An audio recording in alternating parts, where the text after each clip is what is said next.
네, 4차 산업혁명의 핵심 중에 하나가 바로 인공지능입니다. 이 인공지능은 이미 제조업이나 의료, 교육 등 다양한 분야에서 활용되고 있는데요. 주무부처인 과학기술정보통신부의 장석영 2차관 모시고 우리나라의 인공지능 현황에 대해서 직접 들어보겠습니다. 어서 오세요. 안녕하십니까? 예, 안녕하세요. 네. 자, 오늘 디지털 뉴딜과 인공지능을 주제로 한 예. 행사가 있었습니다. 국내 예. 주요 기업들이 참여를 예. 했다고 하는데 네네. 일단 현재 우리 기업들의 인공지능 기술력 좀 예. 어느 정도로 좀 평가를 받을 수 있다고 볼 수 있을까요? 여러 가지 기준을 볼 수 있는데 사실 오늘 행사는 사실 이제 한국판 뉴딜 관련해서 문재인 대통령 8번째 현장 방문 행사였어요. 네, 근데 네. 기술력을 말씀 주셨는데 사실 인공지능이라는 게 사람을 닮은 지능이잖아요.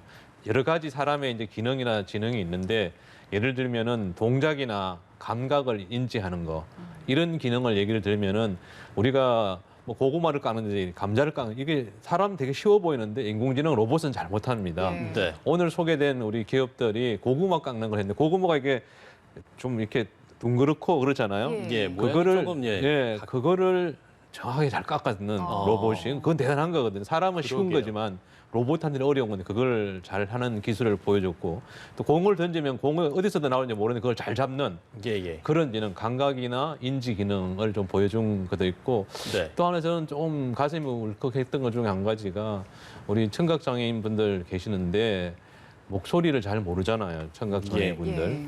이런 분들은 목소리를 모르기 때문에 부모님이나 형제 자매들의 목소리를 이게 끌어내고 그다음에 그 구강 구조 그분의 그런 걸 해가지고 인공지능으로 목소리를 이렇게 만들었습니다.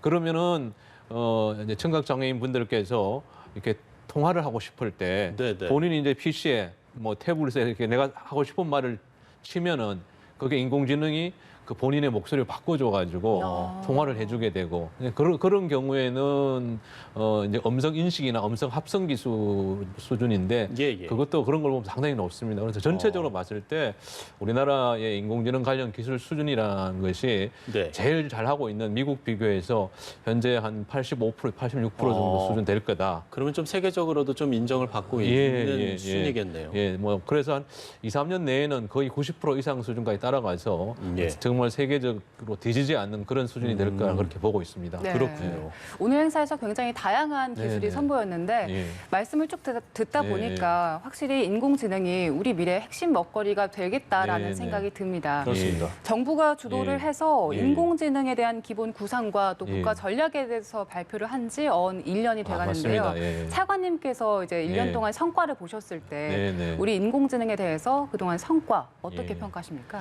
뭐 한마디로 좀 생각보다 좋은 성과들이 있었던 것 같아요. 작년에 저희들이 할 때 인공지능 분야에 크게 이제 3가지 주제를 정했어요. 예. 첫 번째는 인공지능 생태계라고 해서 인공지능 관련 기술 개발이나 인재를 어떻게 키울 건지 이런 부분이 하나가 있었고 그다음 인공지능이 있으면 이걸 인공지능 자체가 의미가 있는 게 아니고 다른 분야에 써야 됩니다. 병원에서 써야 되고 공장에 써야 되고 인공지능을 확산하는 분야. 그다음에 인공지능 자체가 목적이 아니고 결국 우리 사람들을 이롭게 해주는 예. 그런 역할을 해야 되는 이 3가지 주제를 가지고 한 100개 세부 과제를 만들었는데 저희들 점검해 보니까 그 100대 과제들이 잘 되고 있었어요. 또 그다음에 이게 법적이나 제도적으로 딱 정비가 되면은 항구적으로 이게 잘 사업이 될 수 있고 효과를 미칠 수 있는데 예, 예. 뭐 잘 아시는 것처럼 인공지능의 핵심은 이제 빅데이터에서 출발합니다. 그래서 빅데이터 활용이 어려웠는데 국회에서 금년에 개인정보보호법을 비롯해서 3법을 통과시켰습니다. 예, 그래서 그렇죠. 개인정보를 빅데이터를 활용할 수 있는 길이 이제 물꼬가 트여진 그런 상태입니다. 그래서 저희들 보기에는 기본적으로 물꼬가 터졌고 그다음에 인공지능이 되려면은 데이터 네트워크 그러니까 데이터가 네트워크를 따라 흘러가야 되고 예. 그것이 인공지능으로 구현이 돼야 되는데 거기에 관련된 기본법이 지능정보화기본법이라는 법을 전면 개정해서 준비를 하고 있습니다. 제가 한 가지 1년 동안의 성과 중에서 사례를 하나 좀 하는 게 아무래도 좋을 것 같은데 예, 들어주시죠. 저희들 했던 사업 중에 우리 가계정통부를 중심으로 정부랑 우리 병원, 뭐 아산병원이나 분당서울대병원 이렇게 38개 의료기관하고 같이 닥터 앤스라는 거를 인공지능 주치의를 개발했어요. 그러니까 이제 미국의 닥터 왓슨이라고 있는데 예. 저희들이 보기에는 그건 미국 데이터를 썼기 때문에 우리한테 어쩌면 안 맞는 부분이 있어요. 닥터 앤스라고 우리가 우리 국민들의 데이터를 했더니 훨씬 더 좋은 성과가 있었던 게 저도 잘은 모르지만 이 소아희귀성 질환, 어린이들이 앓는 질환이 한 1,800가지나 된답니다. 근데 예를 들어서 얼마 전에 새돌이 될 때까지 고개도 못 드는 그런 소아희귀성 질환을 앓는 그런 어린이가 있었는데 이번 닥터 앤스로 이걸 한 5분 만에 발견해냈어요. 이게 무슨 병이라는 거를. 그전에는 1,800가지나 되니까 이거를 어떤 그 유전자에 문제가 있는지를 하는데 한 5년 정도 걸린다는 거예요. 예. 네, 네. 근데 이번에 이 닥터 앤스를 써서 한 5분 만에 수분 만에 이렇게 해가지고 거기에 따른 처방을 했더니 몇 달 안 지나서 이렇게 기가 다니기도 하고 아기가 많이 이렇게 달라졌어요. 그래서 부모들이 마음이 가족들의 마음이 얼마나 좋아졌을까 그런 생각했는데 그런 것들이 인공지능이 결국 우리 삶에서 또 우리 삶을 더 윤택하게 할 수 있고 문제를 해결해 줄 수 있는 도움을 줄 수 있는 그래서 1년 동안 했던 성과 중에 하나라고 저는 그렇게 생각합니다. 예, 이렇게 또 구체적인 사례까지 들어주셨습니다. 자, 반도체가 이미 우리 핵심 산업입니다만 인공지능을 이용한 반도체도 지금 차세대 먹거리라고 알고 있습니다. 이 인공지능 반도체가 얼마나 중요한지 또 어떤 육성 전략이 있는지 이 부분도 좀 설명을 해주시면 좋을 것 같아요. 예.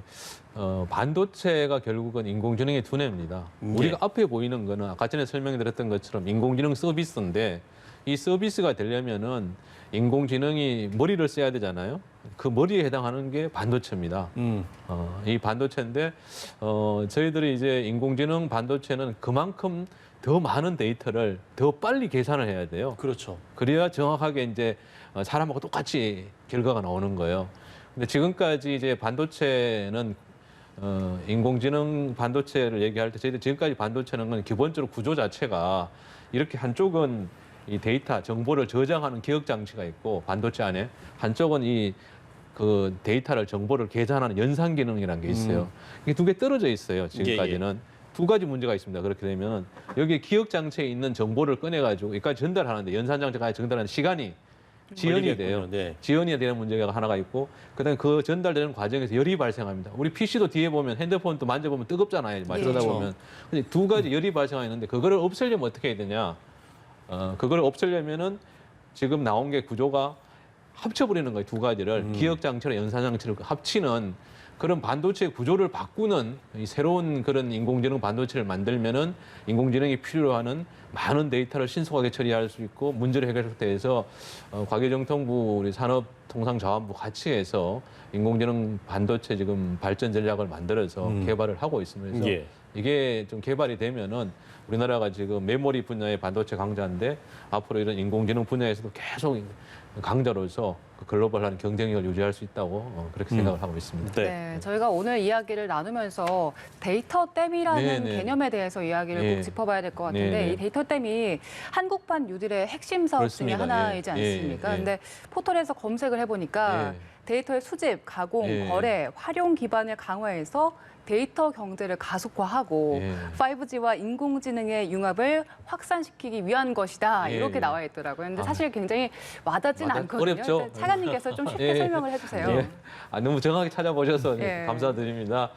이렇게 생각하면 돼요. 우리가 산업시대 댐, 소양강 댐 이런 댐이 있지 않습니까? 그 댐 어떻습니까? 여러 강줄기에 있는 물을 모으잖아요. 이 물을 모아가지고 그 물로 터빈을 돌려서 발전을 해가 전기를 만듭니다. 그 이 만들어진 전기를 공장에도 보내고 학교에도 보내고 병원에도 보내고 집에도 쓰고 방송국에도 보내잖아. 그래서 뭘 이렇게 기계를 돌리고 쓰는데 이 데이터 댐이라는 거는 여러 분야에 생기는 데이터를 모읍니다.